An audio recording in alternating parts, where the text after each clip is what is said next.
No taxation without representation.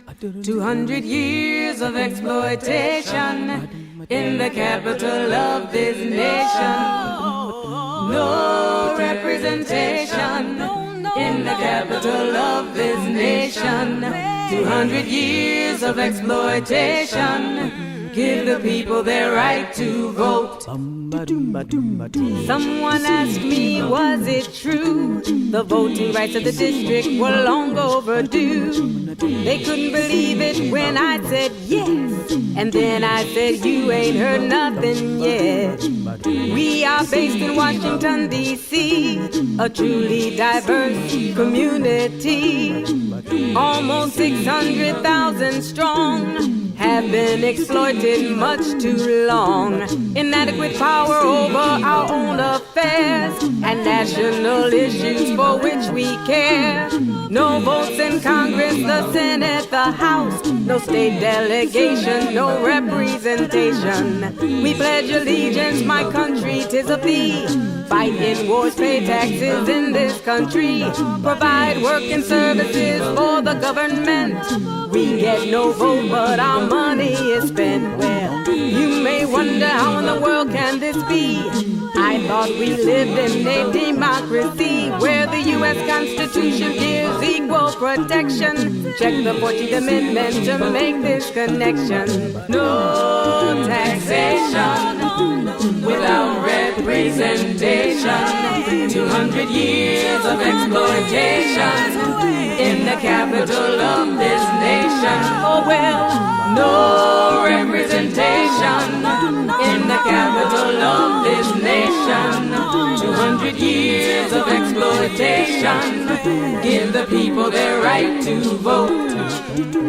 In 1787, the U.S. Constitution was ratified. U.S. Congress won the power to exclusively exercise, in all cases, legislation over the future capital of this nation. In 1790, selection of the district sites began, using a piece of Virginia and a piece of Maryland, forming the District of Columbia or Washington, D.C. But the people kept on voting in their former states, you see.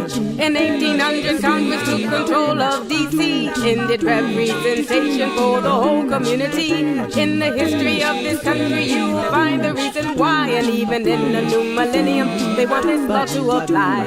In 1846, the portion of D.C. from Virginia decided to retrocede. It was returned to the original state line. Alexandria and Arlington County came after this time. In 1871, an elected delegate with no vote was created for the House of Representatives. No joke. D.C. was given territorial government that year. Representation remained an issue, do you hear? In 1874, financial troubles arise. The position of non-voting delegate meets its demise. The territorial government that was given to D.C. was taken back by Congress at this point of history. In 1970, the House brings the position back. Years of civil rights activism brought pressure with no slack. A step in the right direction brought the people so much joy, and the man in this position was Walter Fauntleroy. In 1978, Congress finally said okay to the D.C. Voting Rights Act, but not right away.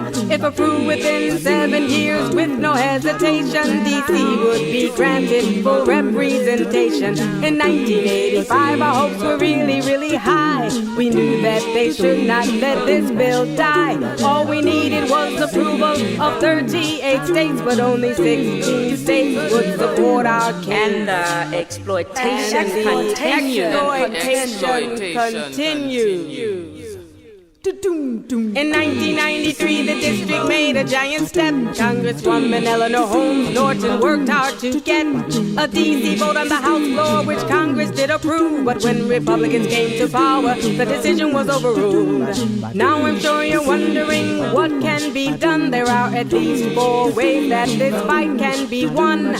Some suggest we retrocede as a part of Maryland, become a city or a county, and that state once again. Or a new law could pass with a congressional vote. D.C. residents would be counted in the Maryland vote for federal elections, since it's taking without retroceding back.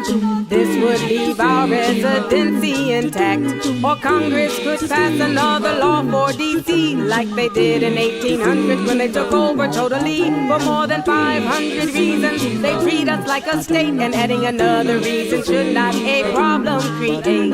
This would give us 2 U.S. Senate seats, and the census would determine the number of House seats. Preferably D.C. would be the 51st state. We have a seat in the House and 2 in the Senate. It's not too late. Democracy is what we want. Voting rights are what we need. Tell your congressperson it's time to take heed. Democracy is what we want. Voting rights are what we need. Tell your congressperson it's time to take heed. No taxation without representation. 200 years of exploitation in the capital of this nation. No representation in the capital of this nation. 200 years of exploitation. Give the people their right to vote. Give the people their right to vote. Give the people their right to vote. Give the people their right to vote.